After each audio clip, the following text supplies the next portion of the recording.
अभी टेलीविजन और इंटरनेट पर एक शो और उसके मीम्स काफी छाए हुए हैं। दोस्तों मैं बात कर रहा हूँ सेट इंडिया पर आने वाले Indian business reality show shark tank के बारे में। शार्क टैंक इंडिया एक अमेरिकन शो शार्क टैंक की इंडियन फ्रेंचाइजी।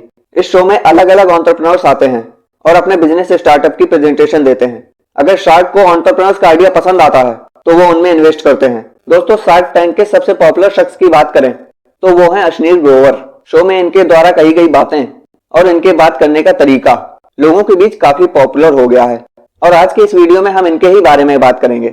हम जानेंगे कि किस तरह से अश्नीर ग्रोवर ने खुद के बिजनेस की शुरुआत करी और किस तरह उन्होंने बिजनेस जगत में इतना बड़ा मुकाम हासिल किया। जो लोग अश्नीर ग्रोवर के बारे में नहीं जानते उनको बता दूं कि 2018 में इन्होंने भारत पे की शुरुआत करी।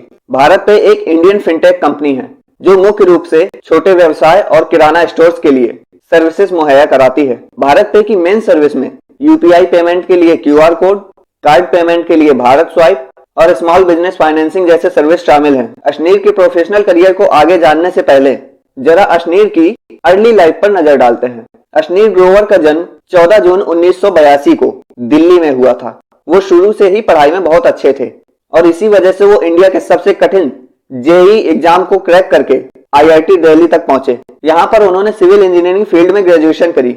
बहुत से लोग शायद ना जानते हों पर अपनी ग्रेजुएशन के दिनों में ही अश्नीर ग्रोवर एक स्टूडेंट प्रोग्राम के लिए भी सिलेक्ट हुए थे। अश्नीर पढ़ने में कितने तेज थे आप इस बात से अंदाजा लगा सकते हैं कि उनके बैच में 450 स्टूडेंट्स थे, जिसमें से सिर्फ अश्नीर ग्रोवर और 5 और स्टूडेंट्स एक्सचेंज प्रोग्राम के लिए सिलेक्ट किए गए थे। सन 2002 में वो प्रोग्राम के तहत फ्रांस के National Institute of Applied Science of Lyon में एक्सचेंज स्टूडेंट के रूप में गए थे। वहां पर उनको एम्बेसी ऑफ फ्रांस की तरफ से 6000 यूरोज की स्कॉलरशिप भी मिली थी।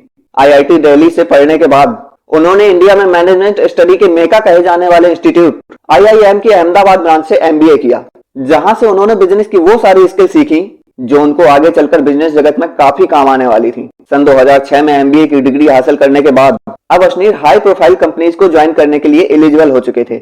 इसी कारण बड़े ही सूझबूझ के साथ अपने सभी ऑप्शंस को देखने के बाद उन्होंने 2006 में कोटक इन्वेस्टिंग बैंकिंग को ज्वाइन किया।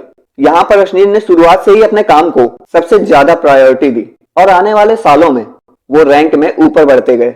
7 सालों तक यहाँ काम करने के बाद जब यहाँ अश्नीर इस कंपनी के वाइस प्रेसिडेंट बन चुके थे तब उन्हें एहसास हुआ कि उनका इस कंपनी में काम पूरा हो चुका है। अब अगर उन्हें अपने प्रोफेशनल करियर में आगे बढ़ना है तो अपनी कंपनी बदल लेनी चाहिए और इसी सोच के साथ 2013 में उन्होंने इस कंपनी को छोड़ दिया।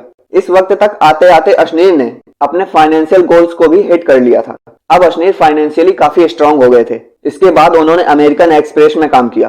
वो 2013 से मार्च 2015 तक अमेरिकन एक्सप्रेस में बतौर डायरेक्टर कॉर्पोरेट डेवलपमेंट रहे, जिसके बाद 2015 से 2017 तक वो ग्रोफर के चीफ फाइनेंशियल ऑफिसर रहे, जहां रहते हुए उन्होंने ग्रोफर्स को एक बड़ा ब्रांड बनाया और ग्रोफर्स के लिए $170 मिलियन रेज करने में अहम भूमिका निभाई।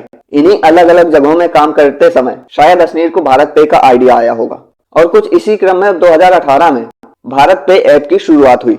अश्नीर ग्रोवर इसके को फाउंडर थे।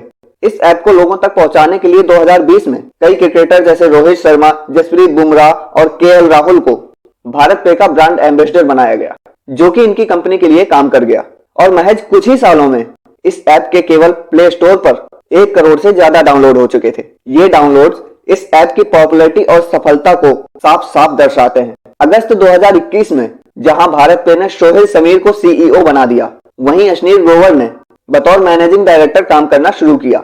हाल ही में अश्नीर ग्रोवर को एमडी की पोजीशन से हटाने की बात चल रही है। इसके पीछे जो वजह बताई गई है वो है कंपनी की फाइनेंशियल इरेगुलरिटी। हालांकि इस सब की जांच चल रही है पर अश्नीर ग्रोवर ने एमडी की पोजीशन से हटने से मना कर दिया है। अभी वो मार्च तक वॉलंटियर रिलीफ पर हैं। इस दौरान उन्होंने सोहेल समीर को कंपनी से हटाने की बात कही है। आज भले ही वो कंट्रोवर्सी में घिरे हों पर एक बात जो सबसे ज्यादा जरूरी है वो ये है कि उन्होंने एक बहुत बड़ी कंपनी बनाने में काफी अहम भूमिका निभाई है। उम्मीद करते हैं कि जल्द ही ये कंट्रोवर्सी खत्म हो और वो वापस से अपनी कंपनी को नई ऊंचाइयों तक ले जाएं। दोस्तों यही थी कहानी अश्नीर ग्रोवर की। वीडियो पसंद आई हो तो लाइक करें और ज्यादा से ज्यादा लोगों तक शेयर करें। चैनल पर अगर नए हैं तो नो योरसेल्फ को सब्सक्राइब जरूर करें। मिलते हैं अगली वीडियो में। जय हिंद, वंदे मातरम।